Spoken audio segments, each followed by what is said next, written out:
As you know, the Department of Justice today has announced a critical legal step to hold accountable sanctuary cities that violate federal law and free criminal aliens back into our communities. We can't have that. We can't have it. It would be very easy to go the other way, but we can't have it. We want a safe country, and it's getting safer all the time. Sanctuary cities are the best friend of gangs and cartels like MS-13. You know that. The result in the death rate around sanctuary cities in and around for innocent Americans is unacceptable. Take a look at what happened in San Francisco and Kate Steinle and countless others. My administration is committed to protecting innocent Americans, and the mayors who choose to boycott this event have put the needs of criminal illegal immigrants over law-abiding Americans. But let me tell you, the vast majority of people showed up, okay? The vast majority. Because the vast majority believe in safety for your city. I want to thank all of you for being here. I'm thrilled to welcome dozens of mayors from across the country to the White House. And I've worked with so many of you, some in the private sector. Who knew I was going to be here? But it happened, right? Kellyanne, my star Kellyanne. Stand up, Kellyanne. She's more famous than I am. Okay, thanks, Kellyanne. Great. You bring safety, prosperity, and hope to our citizens. My administration will always support local government and listen to leaders who know their communities best. And you know your community best. We believe in local government. We believe in empowering each and every one of you. Together, we are achieving absolutely incredible results. We have created nearly 2.4 million jobs since the election. Nobody thought that was going to be happening, right? The unemployment rate is at now an 18-year low. African-American unemployment, I'm very proud of this. Remember I used to say, what do you have to lose? And people said, I don't know if that's a nice thing to say. I said, of course it is. For 100 years, the Democratic mayors have done they've done some bad work. I said, what did you have to lose? African-American unemployment is at its lowest rate ever recorded. That's not bad. Unemployment for women is at its lowest rate in 17 years, and that's going to be a very new standard very soon. And Hispanic American unemployment, like African American unemployment, is at the lowest rate ever recorded. That's a long time. And here's the good news. It's getting better. It's going to get better. We've cut more regulations than any administration in history, by far. And we've been really doing the cutting for about 10 months, even though we've been here now for 12. We started a little bit late, although the first day we did some pretty big cutting, I will say. And as you know, just before Christmas, we passed massive tax cuts and reforms so that more businesses will come back to your cities and towns, and working families will finally get the pay raises that they've been waiting for many, many years in some cases. Our tax plan also creates opportunity zones. Some of you are taking advantage of that to encourage investment in distressed communities, create more jobs, and bring Main Street booming back to life. More than 2 million American workers have already received tax cut bonuses from their employers, all because of our incredible tax cut bill. And I must tell you, this has worked far greater, because nobody thought in terms of the companies coming out and paying $1,000 and $2,000 and $2,500 per employee. They have hundreds of thousands of employees in some cases.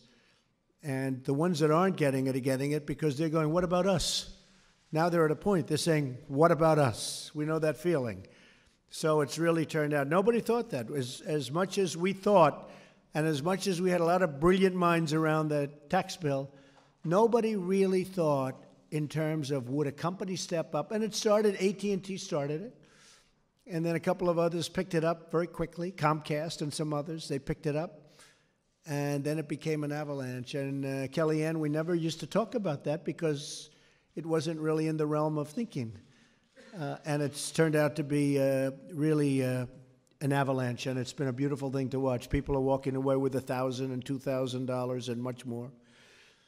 We're also working to rebuild our crumbling infrastructure by stimulating a $1 trillion investment, and that'll actually probably end up being about $1.7 trillion. Oh,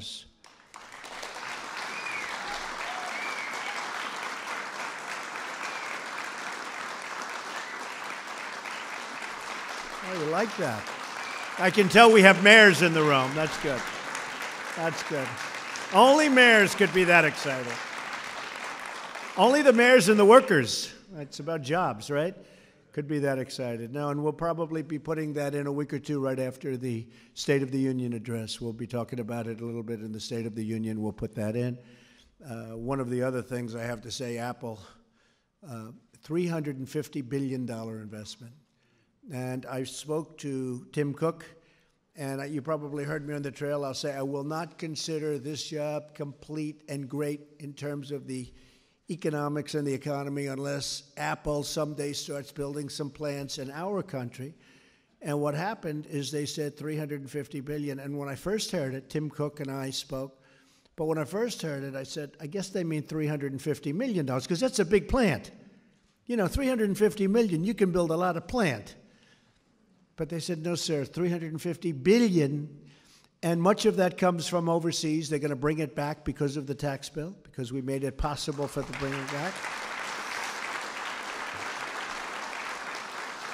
And they're investing a lot of money over and above that, so it's $350 billion and thousands of new jobs. They're going to build an incredible campus. It's going to be something special.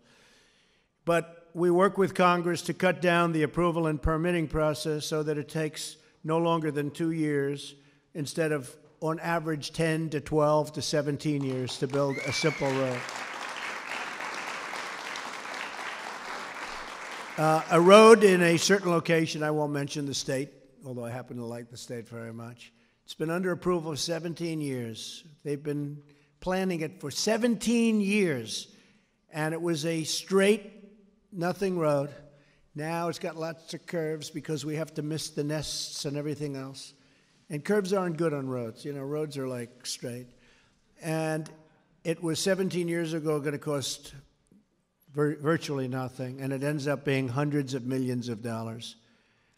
And it was recently completed, and everyone goes, you have to be kidding.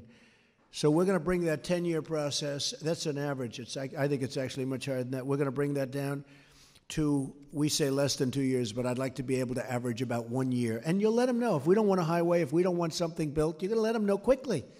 But at least they won't be waiting 17, because a lot of times you'll wait 17 years and you'll get rejected. That's even worse. If you're the builder, that's not good. You devoted a good part of your life to doing something and get rejected. That's really unfair. So you may get rejected, but you're going to get rejected quickly, okay? That's not bad. But mostly you're going to get, you saw what we did with the pipelines, 48,000 jobs. Immediately, as soon as I came to the office, we approved it, 48,000 jobs. We're partnering with the state and local governments like yours to find the most innovative ways to rebuild our roads, bridges, waterways, and airports. Very important words, on time and under budget. Have you heard those words before? You don't hear them too much in government, right? And a lot of that's the bidding process, and you'll take care of your bidding processes. But the bidding process is a very big factor in that. Some of the way they bid in cities and states, and I can tell you in our military, I mean, the process, it's not even bidding, really. You give somebody a contract to steal, and we don't want to do that. We're supporting our local police beyond what we've ever done. Great. And fire departments. We're also getting you a lot of our excess military equipment. You know all about that. Previous administrations, but in particular the previous administration, they didn't like to do that, and someday they'll explain why. But we had a lot of excess military equipment. We're sending it to your police as they need it, and it's made a tremendous difference. We believe every child deserves to live in a safe home, attend a great school, and look forward to an amazing and very, very safe future. So you're getting a lot of equipment. And together, just in summing up, we are restoring pride in the American worker and faith in the American dream. People are dreaming again. It's been a tremendous thing. They're especially dreaming when they open up their 401ks and they see that they're up 44%, okay? And they feel very brilliant about their investment strategy. I told you the story, but I've said it numerous times. I like to tell it about people that come to me all the time and they say, thank you so much. I'm up 42%, I'm up 48%, I'm up 37%. And my wife or my husband thinks I'm a total genius as an investor. I said, don't worry about it. Just keep it. And I will say this. If the wrong person came into this office, you wouldn't only be even, and you wouldn't be up. I think it's now 42.5%, and the market's up again, but 42.5% since election. You would be down 30 to 40%. And that's what was happening. You take a look at your GDP then and take a look at what's happened now. We'll have 3 quarters in a row over 3. We had 3.2. And a lot of people thought it would take 2 or 3 years to get there. And we're going to be hitting 4 soon, and then we're going to be hitting 5s. And you're going to see a big difference. And each point, remember this. So you go up, people say, oh, what's the big deal between 2.5 and 3.5? Well, I'll tell you, you were below 2. You had the slowest recovery in history. Slowest recovery in history. And if you take a look at the average, I think it was 1.7 or 1.8 for 8 years. The 1 point means $2.5 trillion. Think of that. 1 point. 2.5 trillion, and it means 10 million jobs. Other than that, it's not a big deal, okay? But it's literally, it's $2.5 trillion to the country. We've gained in market value in the stock market $8 trillion since election day. I mean, that's something that's pretty amazing. $8 trillion, and set every record in doing it. Most days where we had new records, you know, our stock market, I think since election was 82 or 84 times where we set a new record for the stock market. And it's going to continue, folks, because we have a long way to go. We have actually a lot of regulation cutting to do. And we want regulation. You know better than anybody we need regulation. But you don't need 17 different approvals from 17 different agencies on the same subject. And we're doing that, and it's really been beautiful to watch. But we actually have a long way to go, believe it or not, because we've gotten great credit for regulations. I think the regulations may be almost as important as the tax cuts. And I have some businesses that have called me and they say, we love the tax cuts, we're going to spend a lot of money. But, sir, we think the regulation cutting that you've done might even be more important. And I'm sure you're seeing that, too, or you're seeing something like that. So I want to thank you all for joining us in this great national effort. Thank you for your leadership. You truly are great leaders and important leaders. Friendship and partnership, and together we will usher in a very bold new era of peace and prosperity. We're doing great. I'm going to Davos right now to get people to invest in the United States.